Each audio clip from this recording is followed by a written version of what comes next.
একটি লাশ সমাহিত করতে এতটা বেগ পেতে হবে তা ভাবনাও ছিল না ফেনীর দাগনভূঞাবাসীর।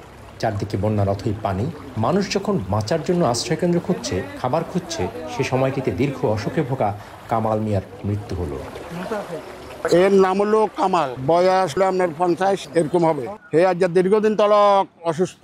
আমরা এরে ইয়াদ করে লইয়া আছি, এই যে বেউরা টেউরা বানাই নিয়ে আসছি, বেউরা করে আনছি। এখন কোথাও জায়গা পাই না, এখন আমরা চিন্তা ভাবনা করছি সুইচ গেট নিয়ে যাবো। খরচ পাত্রী ব্যবস্থা এর কাছে অনেক কিছু নেই। এখন আমাদের যারা পয়সা লাভ আছে তারা যদি 500 দেয় এটা আর কি, এছাড়া আর কোনো উপায় নেই। শুধু কামাল মিয়া নয়, 25 আগস্ট মৃত্যু হলো আরও এক পঞ্চশোর্ধ্ব নারী। আমরা জানতে পেরেছি আমাদের দাগনভূঞা পৌরসভার 6 নম্বর ওয়ার্ডে একজন মহিলা মারা গেছে এবং 8 নম্বর ওয়ার্ডে একজন পুরুষ মারা গেছে। এই দুজনের কবরের জায়গার খুবই সংকট। আমাদের উজির মিয়া বাড়ির দরজা জামে মসজিদের আমাদের পারিবারিক একটা কবরস্থান, আমরা যাদের কবর দেওয়ার জায়গা থাকে না তাদের জন্য আমরা ব্যবস্থা করেছি। আসলে বন্যার কারণে মাটি দেওয়া তো খুব কষ্টকর, তা আমরা আমাদের জায়গায় দিতে পারে আমাদের কাছে ভালো লাগছে। আমরা গার্ডিয়ানরা দাফনের কাপড় বন্দোবস্ত আমরা করতে আছি, কারণ বাইরে থেকে আমরা নিতে আসি না। কামালের পরিবার সহ স্থানীয়দের লড়াই শুরু হলো গোসল, জানাজা এবং কবরে সমাহিত করা নিয়ে। এখন পর্যন্ত হেরে এখান থেকে আনা নিয়ে এখনো হচ্ছে আপনার 3-4-5 হাজার টাকা খরচ হয়ে গেছে। বাঁধ ভাঙা বোনার কারণে আমরা অতিষ্ঠ, কেউ ঘরে থাকতে পারতেছি না। কবর কিভাবে দেওয়া সম্ভব? অনেক খোঁজাখুঁজির পর, অনেক প্রেশান হওয়ার পর আমরা আসলে এক ধরনের হতাশ হয়ে গেছি। আমরা কবর দিতে পারবো না ভাসিয়ে দিতে হবে, আমরা মর্মাহত। অনেক চেষ্টার পরে এই সালামনগর শহীদ সালাম স্মৃতি আমাদের আছে এখানে নাম করা, ওনার সালাম স্মৃতির পাশেই আমরা একটা কবরস্থানের জায়গা পেয়েছি। লাশ নিয়ে বেশ অনেক দূর পাড়ি দিতে হলো গোসল ও জানাজার জন্য। বলা চলে অনেক স্বেচ্ছাসেবী ও স্থানীয় লোকজন না থাকলে প্রায় অসম্ভবই ছিল কাজটি।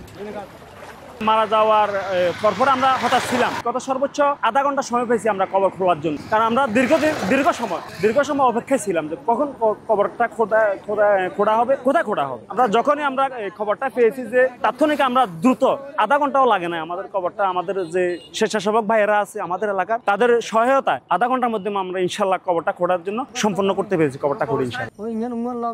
স্থানীয় এক ব্যক্তির পারিবারিক কবরস্থান উঁচু হওয়ায় সেখানে জায়গা করে দিলেন এই দুটো লাশ সমাহিত করার।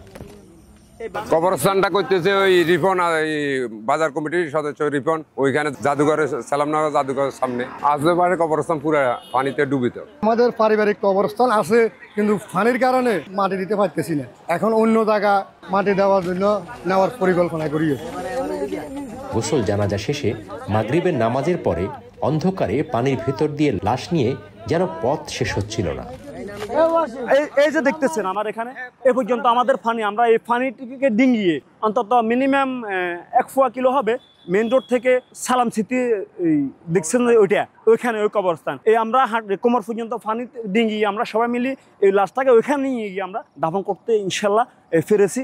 আল্লাহর দরবার অশেষ শুকরিয়া। ফানের যে স্রোত, এই স্রোতে আমরা তো অবশ্যই একত্রে স্রোত, দ্বিতীয়ত বৃষ্টি, এই সবগুলোর মধ্যে আমরা আশঙ্কা ছিলাম আমরা আসলে কবরটা সুন্দরভাবে দিতে পারবো কিনা। 25 অক্টোবর একই দিনে নোয়াখালী বিজ্ঞান ও প্রযুক্তি বিশ্ববিদ্যালয়ের আশ্রয়কেন্দ্রে জন্ম নিল আরও একটি শিশু। আজকে সকালবেলা একজন মহিলার, উনি প্রেগনেন্ট ছিলেন, ওনার প্রসব বেদনা ওঠার পরে ওনার বাচ্চা ডেলিভারি হওয়ার সময় ছিল, তো তখন ইনস্ট্যান্ট আমরা আসলে এখানে যারা ছিলাম মহিলারা, তো আমরা যতটুকু চেষ্টা করেছি ওনাকে হসপিটালাইজ করার জন্য ব্যবস্থা করেছি। তো সবচেয়ে সুখের খবরটা হচ্ছে ওনার একটা বাচ্চা সন্তান, ছেলে সন্তান হয়েছে, মাশাআল্লাহ খুবই সুন্দর। তো আমরা নিজেরা ঠিক করেছি এবং ওনারা নিজেরাই বলছে যে বাচ্চাটার নাম যেন আমরাই রাখি। তো এটা আসলে আমাদের প্রাপ্তি হিসেবে আমরা নিতে পারি।